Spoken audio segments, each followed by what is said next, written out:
Hey there, friends. Have you ever felt unloved in a relationship, whether it's a romantic one or a platonic one? I know I sure have. And if you're like me and you felt that way too, I'm pretty sure I can help you out a little bit. So, the first thing I want to talk about is, if you're not familiar with it, the five languages of love. It's the idea that there are five primary languages that we all speak to show and receive love. They are words of affirmation, which comes in the form of, hearing and saying, I love you, I admire you, I adore you, or even complimenting like physical appearances and stuff. I think you're beautiful, stuff like that. It can come in the form of quality time, which can just be hanging out together, playing a video game, going to the movies, sitting down and watching TV, doing something that doesn't involve sitting there, mindlessly texting on your phone, just being in each other's presence, actually being there, present with the person. The next is gifts, and not just gifts on like the birthday or Christmas and stuff like that, but just because it's July the 7th and you wanted to make the person smile, maybe that kind of showing of love resonates better with you. The next is acts of service, which can be something like helping them clean their car, running an errand for them, going and picking up groceries, or cooking dinner, things that kind of remove stress from their day to day life. And the last one is just physical touch, a hug, a kiss, holding hands, stuff like that, or even more intimate if it's a more romantic relationship. The reason that understanding these love languages is important is, if you're not familiar with them and not familiar with which ones matter most to you or matter most to your partner, or not even partner, your friend or whoever, there just might be a disconnect in the communication styles that you guys are showing love. I know for me, like, I enjoy all of those love languages, but physical touch is a big one for me. I'm a big ass hugger. I love getting hugs. I love giving them. And when I didn't get those, I felt like it wasn't I felt like I wasn't loved, because it's like, well, this is what's natural to me. Why is it not natural to them? I was very narrow minded with how I had to receive love. And now that I've become more aware of this stuff and how people show love in different ways, it's like, oh, I actually was being loved. It just, I was expecting to only receive it through this avenue. And a lot of times I feel like most of us get caught up in thinking love has to look a very specific way. This doesn't mean that we can't have our ideals on how love looks.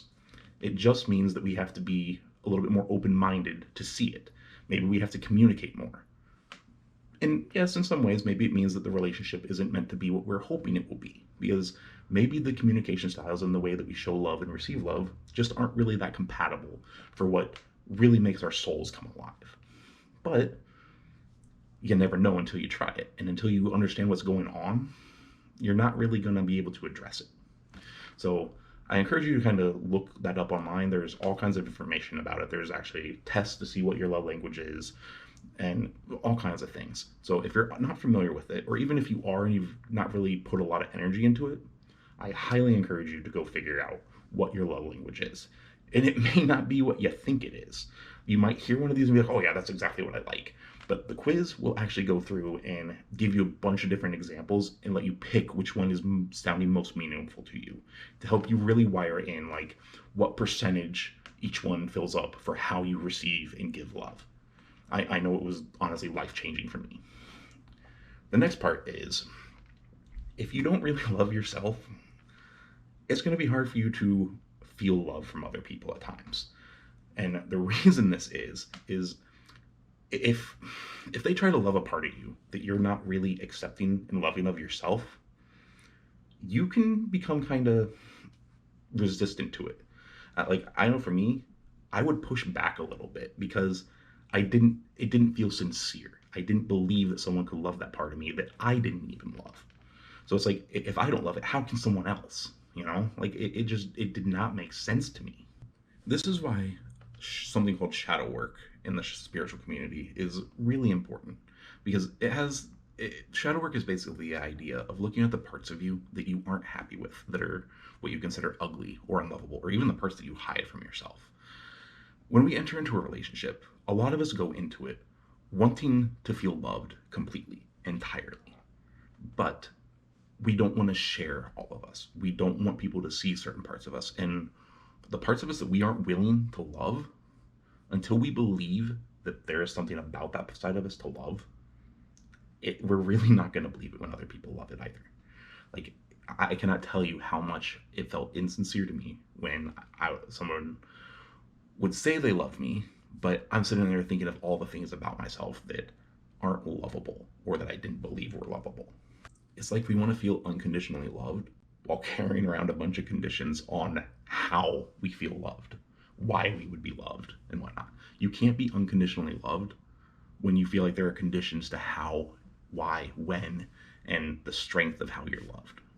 You can't have the two. A lot of us think that people are viewing us through the same lens that we view ourselves. So if you are telling yourself all kinds of negative things about yourself, you're going to more naturally believe that that's how other people see you. For me, I saw myself as, this monstrous giant fat boy because that's what I was bullied for in school and whatnot.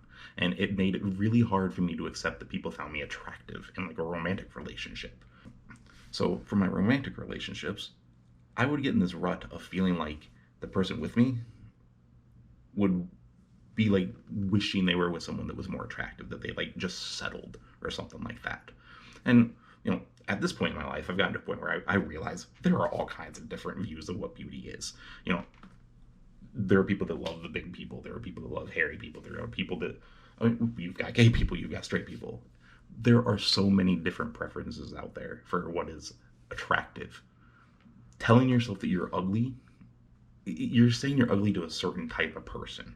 You're not ugly to the whole world. No one is ugly to the whole world. There are people that I don't find actually at all attractive, that other people think are beautiful. Likewise, there are people that find me very attractive that other people think I'm just disgusting. The truth is, we all have something about us that will attract the right people to us. And until we believe that, though, we're only going to focus on the people that aren't going to like us, which is why it's so important that we start to have a healthy self-image of ourselves. I know it sounds weird. It's very difficult for some of us to do that. But if you want to have healthy relationships, you need to have a healthy relationship with yourself. You need to be able to love yourself. It's really hard to do. I'm not saying it's going to happen overnight, but that is one of the biggest keys to changing your life and feeling loved, is simply feeling loved by yourself. Anyway, I'm going to wrap this video up for now. I hope this helped you guys. If it did, leave me a like if you would. It would help me get this information out to other people. And if you kind of jive with my vibe and like the content I put out, I do stuff on mental health, and basically I try to help people beat depression through spirituality, both through like more tangible real world things, as well as some of the more esoteric, metaphysical, spiritual type stuff as well. So if that's your kind of thing, I invite you to hit the subscribe button and the bell button as well, so that you can be notified when I have more videos. Anyway, love y'all. I'll catch you guys here soon.